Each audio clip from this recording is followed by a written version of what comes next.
Hamas has announced that its armed wing, the Al-Qassam Brigades, has lost all contact with 2 Israeli hostages amid Israel's intensified tank attacks into Gaza City. Blaming the brutal military operations and violent attacks in the Sabra and Al-Hawa districts, Hamas has issued an urgent demand for a 24-hour truce starting at 1500 GMT, calling on Israel to pull back troops and suspend airstrikes to allow fighters to retrieve the captives before it's too late. This comes in just as President Donald Trump prepares to host Israeli Prime Minister Benjamin Netanyahu at the White House to discuss the Israel-Gaza hostage situation and their new ceasefire deal. Trump had repeatedly made the release of the hostages his top priority. We're in very deep negotiation with Hamas. We said, let them all out right now, let them all out, and much better things will happen for them. But if you don't let them all out, it's going to be a tough situation. It's going to be nasty. That's my opinion. Israel's choice, but that's my opinion. They got to let them out. Hearing that they want to go in, and I'm also hearing that Hamas wants to take our 20 hostages plus dead bodies. You know, they have about 32 of them, and they want to put them in the way of any attack. And nobody's happy about that situation. It came out yesterday. I'm sure you saw that. They want to, supposedly they've taken the hostage out of deep caves and tunnels, and they're bringing them, putting them on the front line. That's, nobody's heard of that one for a few centuries. But instead of giving in to Hamas's ransom demands, those who want peace should be united with one message: release the hostages now. Just release the hostages now.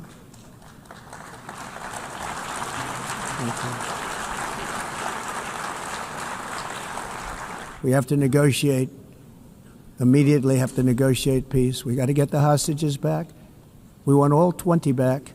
We don't want 2 and 4. As you know, I got, along with Steve Witkoff and others that helped us, Marco Rubio, we got most of them back. We were involved in all of them. But I always said the last 20 are going to be the hardest, and that's exactly what happened.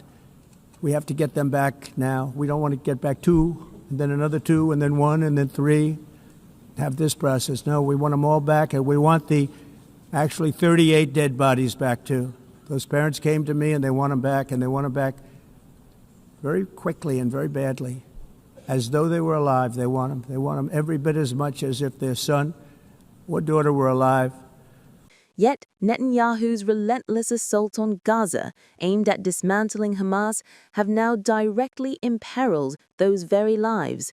Hamas claimed that the chaos of the IDF's advance had severed communication lines and put the 2 hostages in jeopardy. Israeli officials insist the operations are essential to pressure Hamas, but critics argue they're sabotaging any chance at a deal. On the other hand, the new Gaza ceasefire deal, a 21-point ceasefire blueprint, was crafted by Trump's special envoy, Steve Witkoff, and was unveiled on the sidelines of the UN General Assembly. Shared with only a handful of Arab and Muslim nations, the plan demands the immediate release of all hostages, living and dead, within 48 hours. Trump has boasted that all of the countries within the region are involved and that Hamas is fully aware of the ongoing discussions, hyping today's Netanyahu meeting as a breakthrough moment with a real chance for greatness in the Middle East. We will get it done. But Hamas's senior official declared that the group has received no such document and holds no knowledge of the 21-point proposal, accusing the U.S. of bypassing them entirely in the talks. Benjamin Netanyahu, however, has confirmed the ceasefire deal and stated that the discussions are still ongoing. Well, we're working on it, Jackie. It's not been finalized yet, but we're working with President Trump's team, actually as we speak. And I hope we can make it a go, because we want to free our hostages. We want to get rid of Hamas rule and have them disarmed, Gaza demilitarized, and a new future set up for Gazans and Israelis alike, and for the whole region. Yeah, I haven't changed my positions, and I think that the credibility or the likelihood of the things, a reformed Palestinian Authority that changes completely its stripes, that accepts a Jewish state, that teaches its children to embrace coexistence and friendship with the Jewish state rather than living their lives in order to annihilate it and perhaps committing suicide bombs. Strapping suicide bombs in order to get it, and all these other things. Pay for slay, they pay terrorists to murder Jews, and the more Jews they murder, the more they pay. If all of that is turned on its head, there's a tremendous transformation, well, good luck.